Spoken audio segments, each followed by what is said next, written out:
Olá, está no ar o Jornal Panorama, sua fonte de informação do Legislativo Estadual.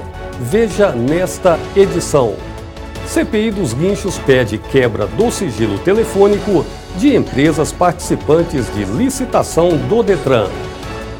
Comissão de Justiça acata veto a projeto que previa diminuir ICMS na conta de luz.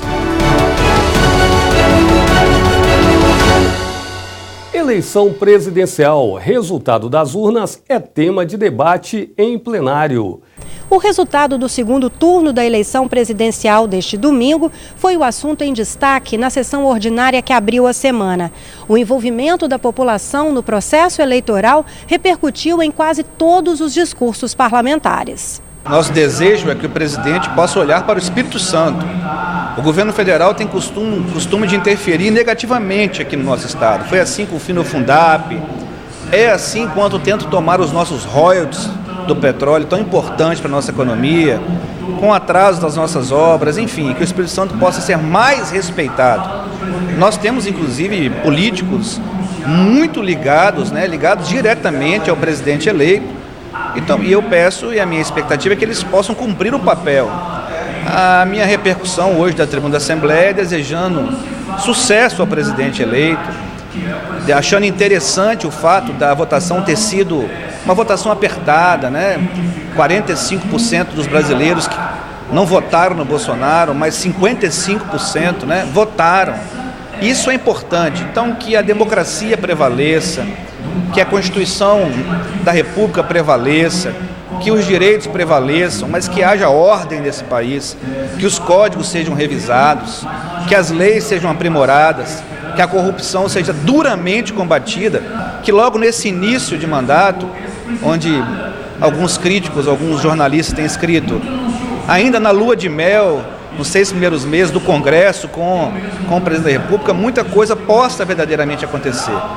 Eu repercuti falas aqui de ministros do Supremo, mostrando e deixando claro o papel do Supremo, mas o Supremo também tem que fazer sua autocrítica. Então é hora de equilíbrio, é hora de se refazer amizades que foram destruídas, foram afetadas com esse conflito dentro das famílias até, de pessoas pró-Bolsonaro, pró-Haddad.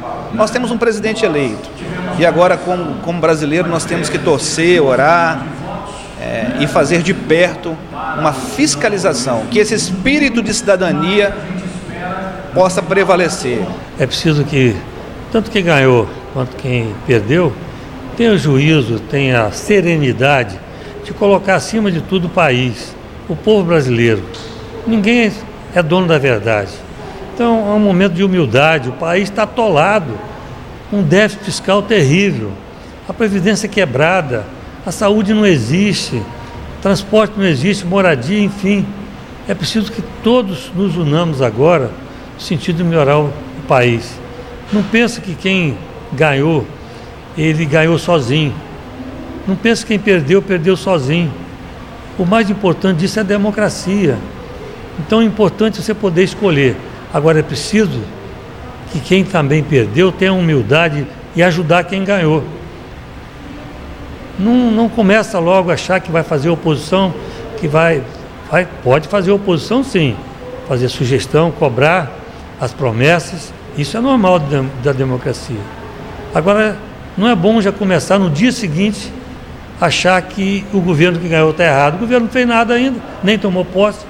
Nós temos que ter juízo, quebrar o país, acabaram com a saúde, mandaram o nosso dinheiro para Cuba, os mais médicos estão aí, que é a maior prova, um absurdo isso.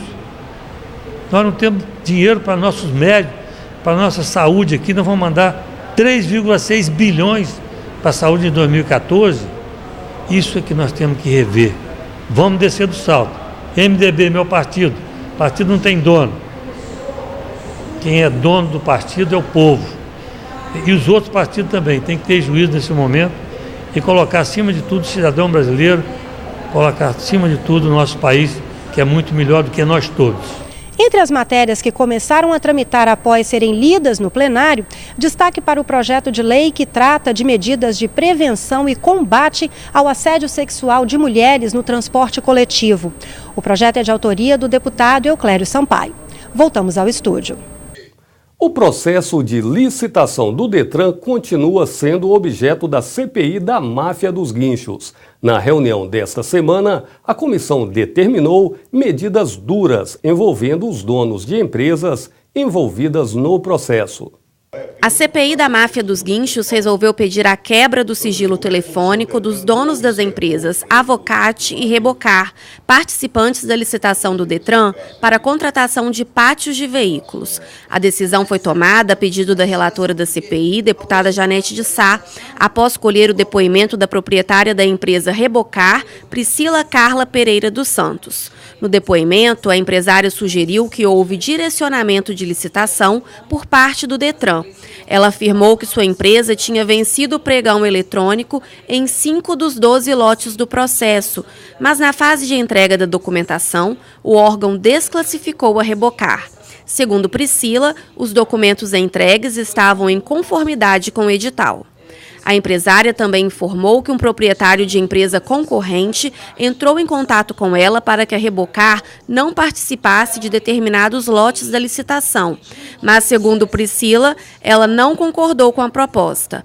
A relatora da CPI disse que todo o processo de licitação está viciado e que a licitação está suspensa temporariamente. Fica claro que teve um processo, no meu entendimento, viciado, e que pode envolver vários agentes, inclusive a empresa que hoje, a proprietária da empresa que hoje que falou, pode envolver. Nós não podemos ter a certeza, mas fica esse indício de que existem mais agentes, inclusive envolvendo o próprio Detran, envolvendo a empresa que foi beneficiada, envolvendo a empresa que foi prejudicada e outros agentes. Nós ouvimos essa empresa hoje, vamos ouvir os proprietários, os envolvidos na empresa que foi beneficiada e que também está sendo denunciada. Vamos ouvir o Detran e, se necessário for, vamos fazer uma cariação entre esses agentes. O nosso propósito é trazer luz a essa discussão e estar protegendo o contribuinte, porque esse é o papel dessa casa, é o papel da CPI, é de estar fiscalizando todo esse processo e proteger o contribuinte, doa quem doer, doa o órgão público, doa aos participantes desse processo, mas o contribuinte é que não pode ser lesado diante de algumas constatações que aqui foram feitas e diante da preocupação de haver crime nesse processo.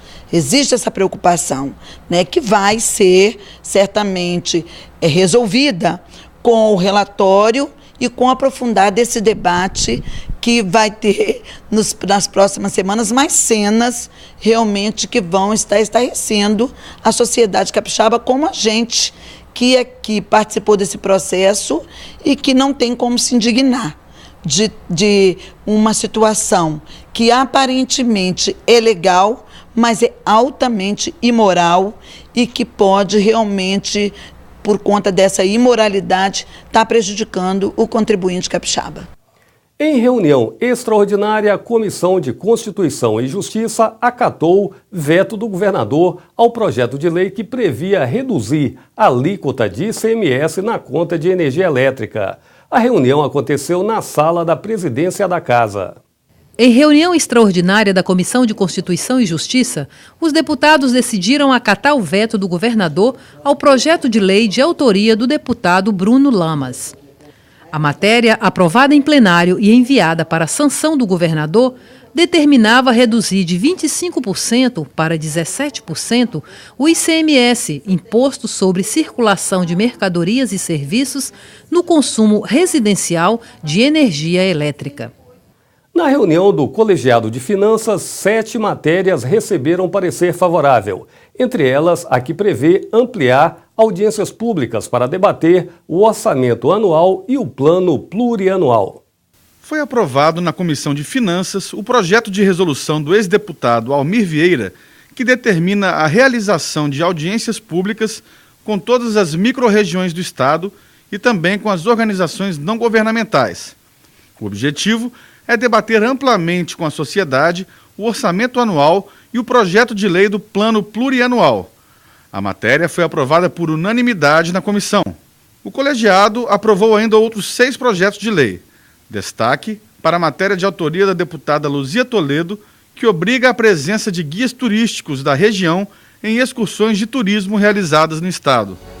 A edição do Jornal Panorama de hoje fica por aqui. No site da Casa e nas redes sociais, você tem mais notícias sobre o trabalho legislativo. Obrigado pela sua companhia. Continue com a programação da TV Assembleia.